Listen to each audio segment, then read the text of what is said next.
ક્યાં એ બસ હવે થોડાક જ છે. જય સ્વામિનારાયણ, ગુડ જય મોર્નિંગ. સ્વામિનારાયણ. 10:30 વાગ્યા છે અને મારો બ્લોગ સ્ટાર્ટ થાય છે સવારના નાસ્તાથી. તો સ્વાગત છે તમારા બધાનું અમારા હોમમાં, અમારા કિચનમાં, અમારા ઘરમાં. તો ભાઈ નાસ્તો તૈયાર થાય છે, વહેલા આવી જાજો બધા નાસ્તો કરવા. અને આજે નાસ્તામાં છે રોટલી બપોરની બધી હતી એના કરકરિયા છે, જે છોકરાઓને મને બહુ જ ભાવે છે. થઈ જાય એટલે ચા મૂકી દો, પછી આપણે નાસ્તા કરીને મળીએ. જય સ્વામિનારાયણ. જય સ્વામિનારાયણ. તો ચાંદલો તો અમારે કપાળમાં રહેતો નથી, કારણ કે ગરમી બહુ જ છે ને, એટલે આપણે રસોઈ કરીએ, ઝાડુ પોતા કરીએ એટલે પરસેને લીધે ઘડે ઘડે મોઢું તો એ ગમે એવું સારું ગુંદરે ને તો કપાળમાં ચાંદલો નથી રહેતો. ને આમ તો મને અહીંયા ડાઘો થઈ ગયો હતો, વ્હાઈટ આખો દી ચાંદલો રહેતો એના લીધે. તો આ લિપસ્ટિક વોટરપ્રૂફ લાવી હતી પણ મને નથી ફાવતી, તો આનો હવે ચાંદલો મમ્મીને અમે ઘણી વખત કર્યો છે. તો આજે હું આનો ચાંદલો કશ મોટો કરવાનું મન થયું છે ભાઈ. તો ચાલો જોઉં છું આનો ચાંદલો મોટો કેવો લાગે છે, અને થોડુંક કામ છે એ પણ કરી લઉં. તો ભાઈ હમણાં વાદળા બહુ રહે છે, પવન એટલો છે, કોને ખબર ક્યાંક વરસાદ તો પડતો જ હશે. ભંગાર આવ્યો છે પણ અમારે ભંગાર છે પણ કોઈ લેતું નથી. તો ફ્રેન્ડ્સ કેરી તો એટલી મસ્ત આવી છે, લાડવા કેરી. આ ખાટી ન હોય, બહુ મસ્ત છે, આનો છુંદો મસ્ત થાય. તો અત્યારે શાકભાજી લેવા જાય ને તો બહુ ફાયદો.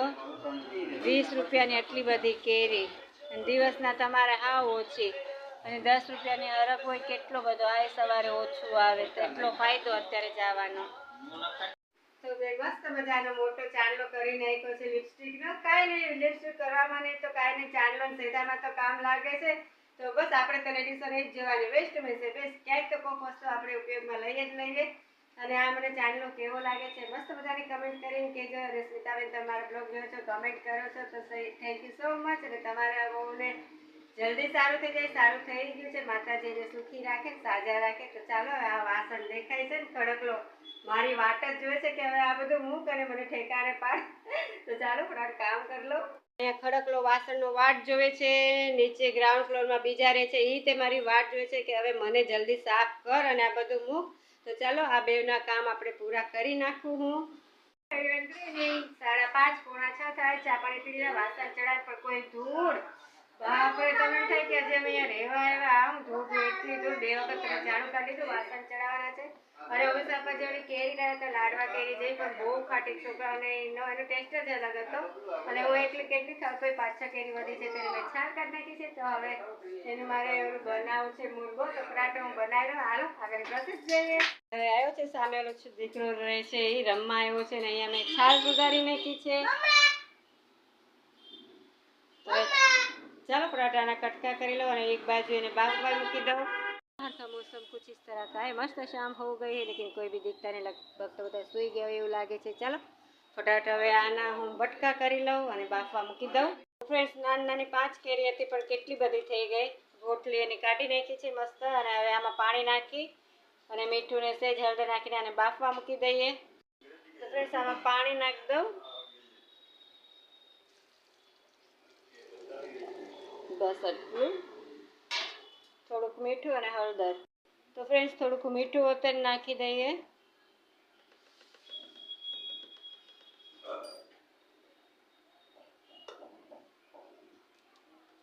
સગડી ચાલુ કરી દઉં. 8 પોઈન્ટ ઉપર રાખી છે. હવે આને ધીમે ધીમે ચડવા દઉં. સેજ હળદર નાખી દઉં, સેજ હળદર નાખી દઉં.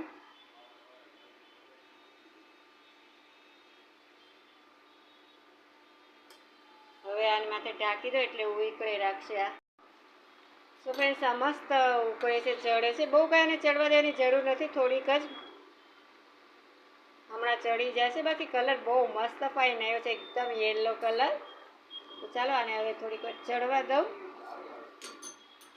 તો ફ્રેન્ડ્સ આને ચડતા બહુ વાર ન લાગી, કારણ કે જરીક જ હતી એટલે 2-3 મિનિટમાં તો આ ચડી ગઈ. અહીંયા ચાસણી કરવા મૂકી છે, એમાં 2 તજના કટકા, 2 લવિંગ, जीरू नाखी दीधु है। जब आचार बनाना है तो अच्छे से ही बनाती हूँ। और आमा मैं 2-3 एलची खांडी नाखी है और आमा सेज मरचू और सेज हळदर पींच पछी हूँ नाखी दऊँ, चासणी थई जाए एटले। तो फ्रेंड्स आम थाय ते कांई नाख्या वगर कलर केटलो मस्त आव्यो छे। सो फ्रेंड्स मस्त ब्यूटीफुल सांज थई गई है। હંમેશા પપ્પા બહાર ગયા છે ને મજા આવી જાય એવું. અને અહીંયા પણ મારું થઈ ગયું છે મુરબો, તમને બતાવું.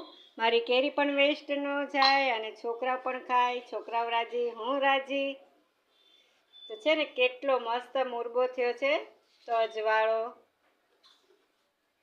બહુ મસ્ત થયો છે. તો મારી કેરી વેસ્ટ ન ગઈ ને, કે મારો જીવ બોલતો હતો કે એટલી બધી કેરી ખાહે કોણ, 4-5 કેરી તો હું કાંઈ 2-3 દીમાં ન ખાઈ જાઉં. તો થઈ ગયું કામ મારું. એલચીનો મેં ભૂકો પણ આમાં નાખ્યો છે, મસ્ત થઈ ગયો. થોડુંક ઠરે ને આમાં જ રાખવાનું છે, કારણ કે થોડોક જ છે. બીજો વધારે કરીશ ત્યારે કાચની બરણીમાં રાખીશ. ચાલો હું કરું છું સાંજનો નાસ્તો. જો કે જરીક જ એકાદી જ લેવી છે વાટકી. કેટલી મસ્ત તીખી છે. ચાલો ખાવી હોય ને ભાવતી હોય તો. ગાઈસ તો જમવા બેસી ગયા છે ને હું તમારી રાહ જોઉં છું. ચાલો મુરબો ખાવો હોય તો કટકી કેરીનો મસ્ત એકદમ થયો છે. બધાએ બહુ જ વખાણ કરે છે, બધાને ભાઈ બહુ કહે છે કે છોકરા બહાર જેવો થયો છે, તો બહુ સરસ થયો છે. તો ચાલો જમવા, અમે બેસી જ ગયા છીએ. જો મિસ્ટર પપ્પાએ બેસી ગયા જમવા અને ભાણું તૈયાર છે. રોટલી છે, ભૂંગળા છે, સેવ ટમેટાનું મસ્ત શાક છે અને આ સરસ મજાનો મુરબો છે જે બધાએ બહુ વખાણ્યો છે.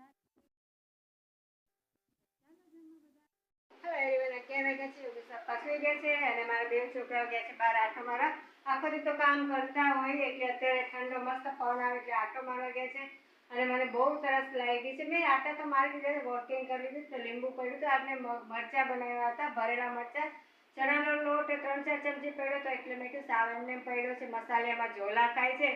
તો ચાલો હું એના 2-3 મરચાં બચ્યા છે તો એનો ઉપયોગ કર્યો. તો 2-3 મરચાં મેં બનાવ્યા હતા, મસ્ત થતા. લીંબુ, મીઠું, મરચું, ગોળ અને ધાણા જીરું, ગરમ મસાલો બધું નાખી મસ્ત મજાના મરચાં કર્યા હતા. તો લીંબુ થોડું પડ્યું હતું તો મને તરસ બહુ લાગી છે, તો હું બનાવું છું લીંબુ પાણી. બાકી હોય તો ચાલો. અને આજનો બ્લોગ અહીંયા પૂરો કરું છું. કાલે પાછા મળશું નવા બ્લોગ સાથે. બાય, જય સ્વામિનારાયણ, બાય, ગુડ નાઇટ. તો ફ્રેન્ડ્સ વોક કરવા વહી ગઈ હતી એટલે મારું કિચન ક્લીન કરવાનું રહી ગયું છે. તમે જોવો છો છે ને થોડુંક ગંદુ. તો પહેલાં હું મારું આ લીંબુ પાણી પી લઉં, પછી મારું આ એક કામ બાકી રહી ગયું છે ક્લીન કરવાનું, એ કરી લઉં. જો છે ને અડધું ખોટું બગડી જાય ગરમીને, એની કરતાં હું પી જાઉં. ચાલો તમારે લીંબુ શરબત પીએ તો આવી જાજો.